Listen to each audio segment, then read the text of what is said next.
wrong button. Recording We started. are live. Hey, Brian, how are you doing today? Good. Are we for real live or for kind of We're live? for real live, Brian. We're for real. How are you doing today? Doing good. I'm doing good. I'm dealing with a lot of stuff today because yesterday, being holiday, yesterday was Columbus / Indigenous Peoples Days, whatever you want to call it. And so my kid was out of school. A lot of his friends were over at the house. It was more of a chilling kind of day. But of course, it's always good having those long weekends, but it always puts you behind a little bit. So Yep. It today's always. not been busy. Well, here there was no day off. Although, I wouldn't know it because I have no kids in the school system. My grandbabies are in the school system. I have no kids there because, my kids are grown. I'm so happy I don't have any teenagers in the house. Uh, they're old and they have their own kids. So I'm happy. No impact on me yesterday. So today, thank you for joining me. And I love having these conversations with you because together, thank you for being my partner on the Build a Thriving Nonprofit Summit that's happening November the 6th through the 8th, 2024. Yeah, I might make it that day. I think I'm free. I could be there if you need me. Yeah. Yeah, you're going to be there. Trust and believe. You're going to be a major part of that day. So I love having these conversations that we've scheduled throughout to talk about some of the things that we have found that nonprofits are challenged with, whether they are, I consider like in the infancy state, levels of maturity. I think it was Amy Eisenstein that talks about the level of maturity of organization. She talks about infancy, and then you have like the toddler stage, and then you have like the adult mature stage. I think she called it mature stage. Yeah. And although organizations have been around, some organizations have been around for years, let's say, but they still are in the infancy stage because they don't have some of the foundational tools in place, like a resource development plan. And so I thought it would be great because I know at the summit you're doing a session. Yeah. I don't want to give away too much, but that's one of the things. You're gonna get the free session right here. No, you're not. No, you're not. Yeah, that's one of the things you run into. You get people who, hey, I started I'm going to take a step back of this, but they like, hey, I got my 501c3 last month. I need some grants. And I was like, no, the first thing you need, and we'll talk about grants. That's another one of my sessions, but we'll talk about, do you have a resource development plan? That's the important thing because, and I think in our last week on Friday when we did this, I kind of mentioned this a little bit, but people don't understand that just because you have the letters NFP, non-for-profit, and you're a 501c3, and that's great, you're still a business first. It's a stupid analogy. It's a real stupid analogy, but it's one of those things where, I think it makes its point. You say, hey, I'm going to go get a donut from Sabrina's Donuts, and I'm going to pay you right now, and can I pick up the donut in a month and a half? You can't. This is about planning. This is about being sustainable. And by the way, those are all the things that foundations and grantors are looking for. So exactly. You got to show that that you've got a good business, that you have good business sense. I say this all the time. I say this to every one of my customers. How many people are you helping when you go out of business? All the pets that you're saving from your animal shelter, gone. All the women who are victims of domestic violence because you don't know how to run a business first. You didn't pay your taxes, didn't do this, but you didn't create a resource development plan to keep the money coming in so you can A, sustain, then B, grow. Yeah. And I think that word resource development plan, because it's not talked about a lot, and when people first hear it, they might get overwhelmed. But just for me, the basics of the components, because I had a great, the resource development plan didn't come about overnight. Of course, we had a board committee that helped work on it. and it wasn't, I don't want to make it sound complicated because it was not. Basically, what we looked at was, where do we want our monies to come from? We looked at, we want to make sure a certain percentage is grants, a certain percentage is business, a certain percentage is special events, a certain percentage is whatever revenue it is. And then we measured that. And because for me, and I think we said we're going to talk about this, but I'll tee it up. For me personally, I have always been told that a healthy nonprofit did not have more than 20% of its revenue from one source. So our resource development plan really bought into that. And not only that, because we both have that background of Boys and Girls Club, it also helped us identify what we were going to put our kids front and center. For example, every event that we had, everything that we did had a youth involvement. So our gala, for lack of a better word, I don't like the word gala, but that's what, we wore boots and jeans at ours. It was a cowboy thing, but we had kids. Our youth of the year spoke. Before the event, we had the youth of the year competition where we invite the donors in. There was kids that greeted you at the event. At the golf tournament, it was the kids who gave out the first, second, and third place reward. For anything that took corporate sponsorship, the plaques that people got as recognition, it was kids' artwork. Our plan defined all of that, and it made a huge difference in our revenue. Now, my organization started in 1970, and we got our first plan. Think infancy, toddler, mature. I think our first written plan, was about 2000. That's the thing. That's what needs to be. People need to understand that's how it works, because here's what happens: is we have this just crushing, amazing golf tournament, and it makes $200,000, and we're good. And that's where resource development comes in. And I'll give you a really good example. This is a really, really good example. Several years ago, I wrote a grant for everybody around. For people in Texas, they call it the ACE grant, but it's a 21st century grant. It's every state has them. They name them themselves. It's a federal grant, and the money goes local to the states, and the states distribute it. And I wrote multi-million-dollar grant. Couldn't charge for Boys and Girls Club, but you had more money than you know what to do with, initially, that kind of thing. And I told our board, I said, we've got to do something. We've got to do something. Let's keep, no, we've got the money in. And the board took it as an opportunity to vacate, because we got the money coming in. And we didn't take advantage of the fact that we had so much money coming in now that we could even build on that, invest some of it, put it in a 5-year CD or something like that, and get some good, crazy interest, anything like that. And then when the grant's over, it's done. Well, that's what ended up happening.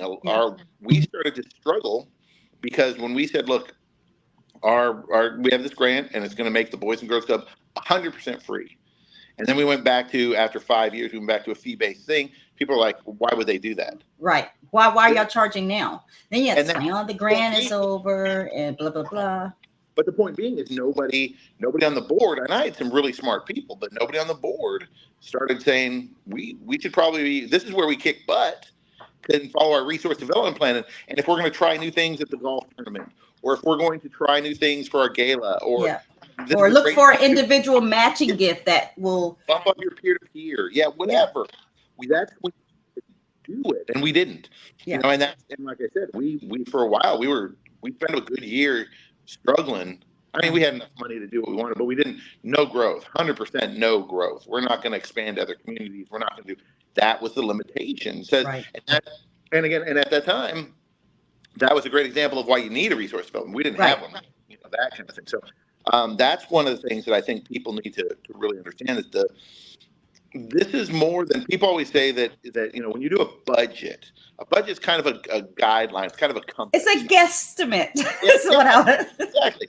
A resource development plan isn't. A resource development plan are much more strict. Like you said, we want 20% from peer-to-peer. We want 20% from grants. We want 15% from the events. We want whatever. that's how, that's how you have to set it up. And Yeah.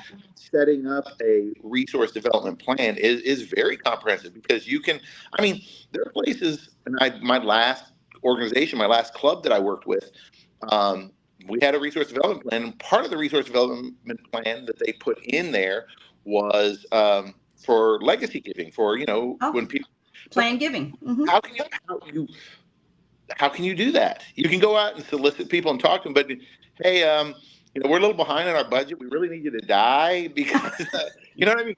You can't. There's some things that you've got to do to say we want to solicit and educate people on plan giving, for Plan example. giving. Yes. But that's not really a budgeted item. You can't No. count on you're going to get that money. No, but you can put in, correct me if I'm wrong, because we did put in our resource development plan that we wanted to explore.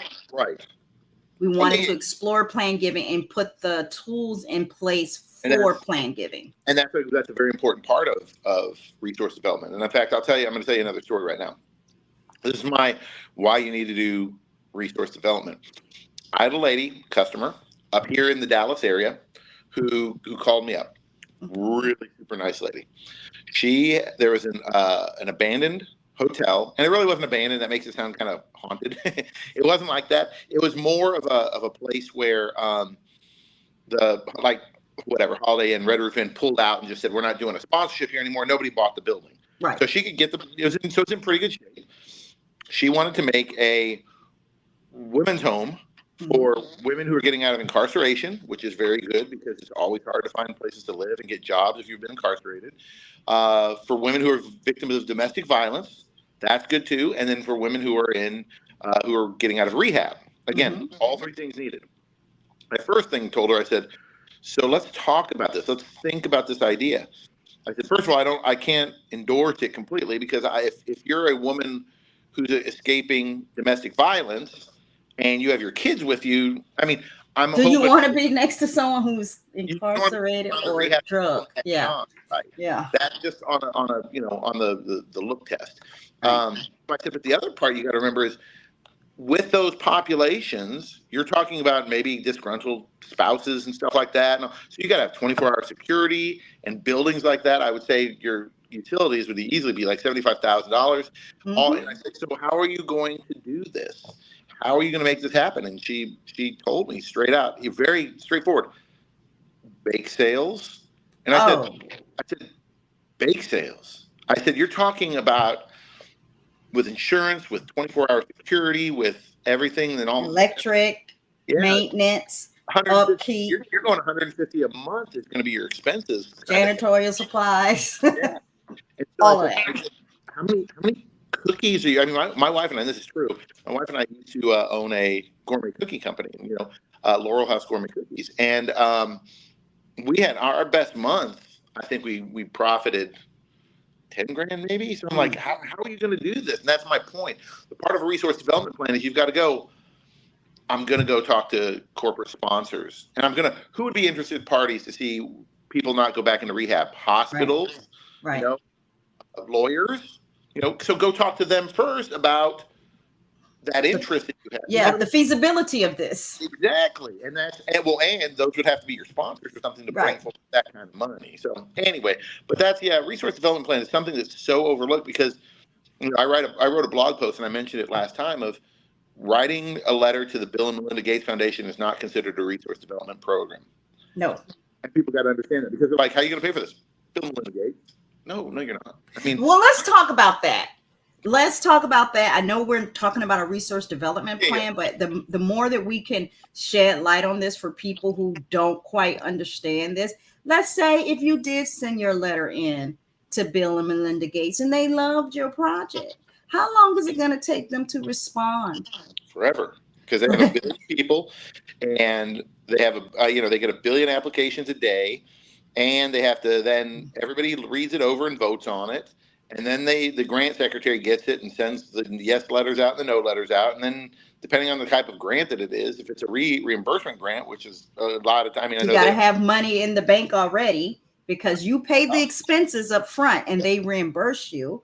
You have to have your receipts and everything ready to go. So yeah, it's a long process. And I mean, and obviously we mentioned we're just using Bill and Melinda Gates as fun, but you've got to also be smart about it, because if you think about it, Bill and Melinda Gates is not going to sponsor a women's home in most cases, because, and I don't mean that in a bad way. I mean that because currently Bill and Melinda Gates they're trying to eradicate AIDS from the world. Like, do you impact 40 million people? If you do, then we'll talk to you. I mean, that's the kind of projects they're doing. So then, you have to find the grants that'll fit you and all that. So anyway, all that to say is, grants are, I always say, and I say this all, I'm a grant writer. Not me. Don't call me. Sabrina is a grant writer too, if you saw her recent ad. It said I was not.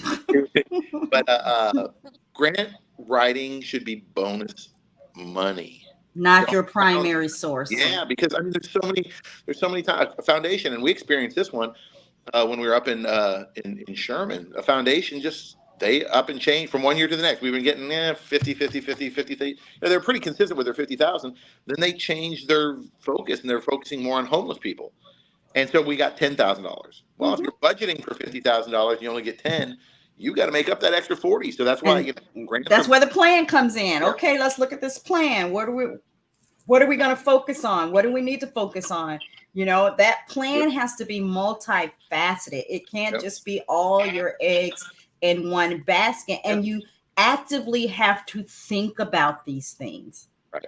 So, because you also got to put into the for anything the what if. I have a customer who does they do a run, and it makes them about $250,000 on a run, which is pretty amazing. If you've ever what if it rains? Yeah, there you go. All right. All those people that were going to run, nope. Golf tournament, nope.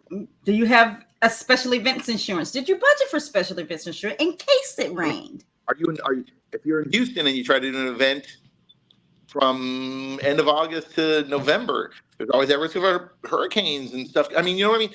I don't want to, we're not going doomsday kind of stuff, but there are things you've got to consider. You got to plan for. You got to have that backup. You can't have all of the point is you cannot have all of your eggs in one basket, right?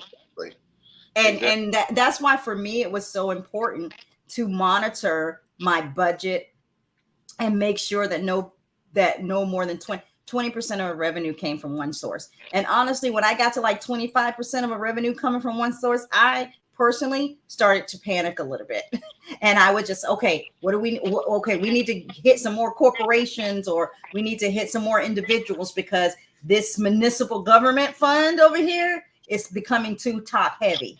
Right. And if they change their focus, then we lose it. We lose what we're doing. So we got to keep this balanced. Yep. And that was always a focus. And no, of course, when you have that kind of thing, you look more professional, your business looks more stable, your nonprofit looks more stable. And that's important, because we get it when something happens, but you also don't want to go to your big donors and go, I need you to give more money because we're really in trouble. They're like, well, wait. What if I've been investing in the last, 5 years? Yeah. What have you been doing? Yeah. So it's one of those things also where things happen, we dig it. But if you have this resource development plan and you're following it the way you should be fine. And it's a strong conversation with an individual donor in particular when you say we have a resource development plan, and the goal of our resource development plan is to ensure that we diversify our revenue so that we are not solely dependent on you as an individual or you at this corporation. It is a community effort. It's a stronger conversation. But a lot of times people come to the table with, pet peeve. This is Sabrina's soapbox pet peeve zone here. I dislike passionately when people say, we're just a poor nonprofit, and anything that you can do to help us to help the unhoused or to help these kids will be greatly appreciated. Right. No, we are a business, and we're in the business of serving children, or we're in the business of housing the unhoused. We have a resource development plan. This is what our plan says. This is how we are approaching this, and we're asking you to be a part of that. Well, actually, and the other thing I'll throw in on that is our former employer Boys and Girls Club America. I have a couple of customers who are Boys and Girls Clubs, and BGCA has been doing you argue and you make your point of what you're doing from a strength-based position. Yes. We're enriching children, not my children are all poor and they don't eat. And if you don't give us money, then they're going to starve. And they have nowhere to go after school. And those poor kids. No, we're not doing that. Here's how we at the Boys and Girls Club are changing lives. Yes. Here's how we at the Women's House thing are making sure that women are safe and their kids are safe, and women who've been incarcerated get another chance at life. They made a mistake at one point. Now they have another, whatever. It's a stronger position. Exactly. And like I said, who'd you rather invest in? The guy's like, please help, because if you don't, you're going from paycheck to paycheck, right? Poor little Tammy over here, or do you want to? Yeah, it's a whole mindset. So anyway, but that's going to be my big topic on. I think it's the first day. I do that on Friday. I do the grant readiness is first day. On the 8th, I do this one. So this will be a good one because I think it's important, like I said, that people have these plans, especially the newbies, because they don't really think about it. They think, like you said at the very beginning, I'm a nonprofit. I'm eligible for grants. Well, every nonprofit, there's billions of nonprofits. They're all eligible at some point, at some level. What sets you apart? Exactly. So this is going to be a great topic, and I'm just sitting here thinking, in our swag bag, because we're going to have a swag bag for certain people. Maybe we'll even put in a sample resource development plan, so you don't have to start from scratch. So like a template. So just that's one of my things. I write.